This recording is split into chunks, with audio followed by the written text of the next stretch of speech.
Receiver to the first team since the 2005 Lions to use 3 top 40 picks in consecutive drafts on wide receivers. Most importantly, I just love what he does for Bryce Young. You know, one thing that really struck me was the level of trust he started showing in his receivers. I'm very optimistic about this pick. I really liked it, even if it is a position that, to Bill's point, they've been trying to get better at for some time now. All right, ladies and gentlemen, welcome back to the channel. We're talking about the Carolina Panthers in today's video. Obviously, the main headliner is going to be Bryce Young, and Bryce really, truly did have a phenomenal final 6 to 8 games of the regular season. Huge glimmer of hope. He gets benched in week 3 from head coach Dave Canales. Andy Dalton comes in here, and yeah, he gets in a car accident. Bryce Young pops back into the starting spot, rises to the opportunity, struggled a little bit with stuff like accuracy in, when he got benched and then made his return. But over the final 3 games of the regular season, he threw 7 touchdowns, 0 interceptions, completed at least 65% of his passes. And when you look into it, you watch those games. If you're a Panthers fan, you're watching the film, whatever, you see some of these additions they've made, like Rico Dowdle, Jimmy Horn Jr., and Ted McMillan.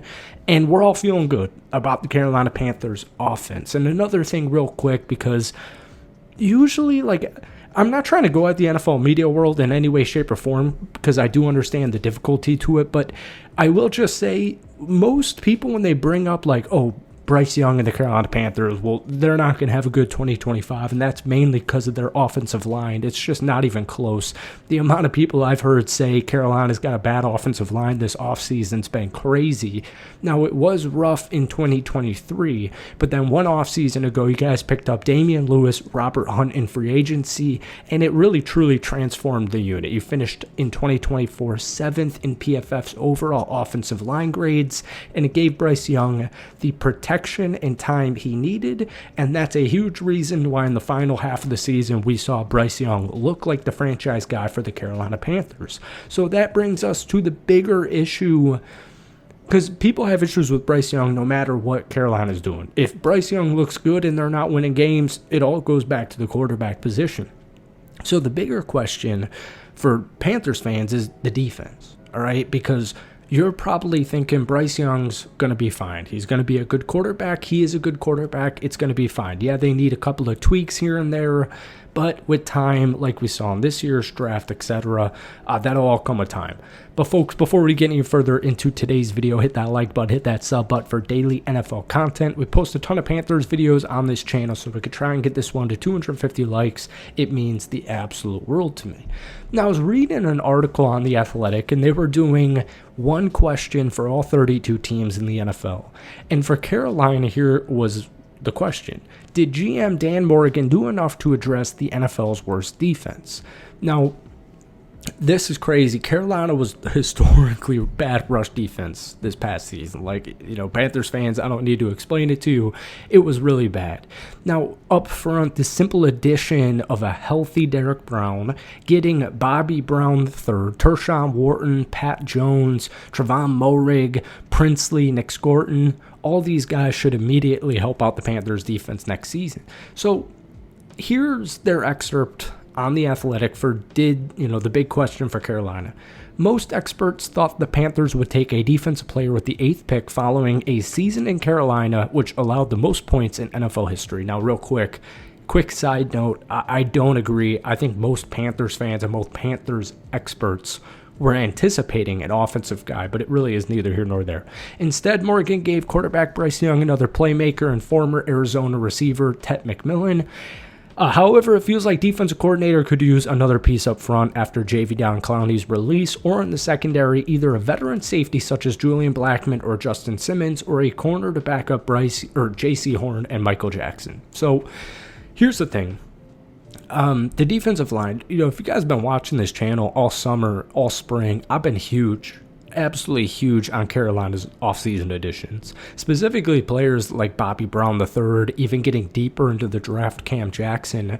But once again, staying with PFF here, I was reading a defensive line article and then a defensive back article, and they were ranking all 32 teams in the NFL.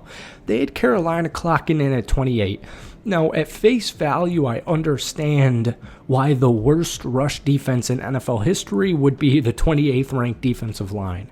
But I do think, like we keep saying, and like Panthers fans know, the addition of a healthy Derek Brown should at least get that unit back on track. Now, in 2024, it was horrible. They even finished last in pressure rate without blitzing at just 23%. But like we keep mentioning, Derek Brown's coming back, and he missed pretty much the entire season after getting hurt in week 1. Now, 2 years ago, he placed second amongst all interior defenders in 2023 with an elite 90 run defensive grade, and he makes the entire unit better. So like I said, you picked up Bobby Brown III, Tershawn Wharton, Princely, Nick, etc., Cam Jackson as well. But here's the thing. Most people don't even know who Derek Brown is. Like, just keeping it a buck with you. We've been covering the NFL on this channel for a couple of years now. Most people have absolutely zero clue who Derek Brown is. Now, I will go out here and say, if Derek Brown played more than one game for the Carolina Panthers last year, I have a hard time believing they would be the worst run defense in NFL history. So I just want to throw that in there. But I'm also a lot bigger on guys like Pat Jones, especially situationally. You know, we keep mentioning Bobby Brown III. I think that was one of the most under-recognized moves of the entire free agency. And, you know, coaching as well. I just think Princely, Tershawn, Nick, I think all these dudes with the healthy Derek Brown, I really don't see them being a bottom 4 defensive line this upcoming season.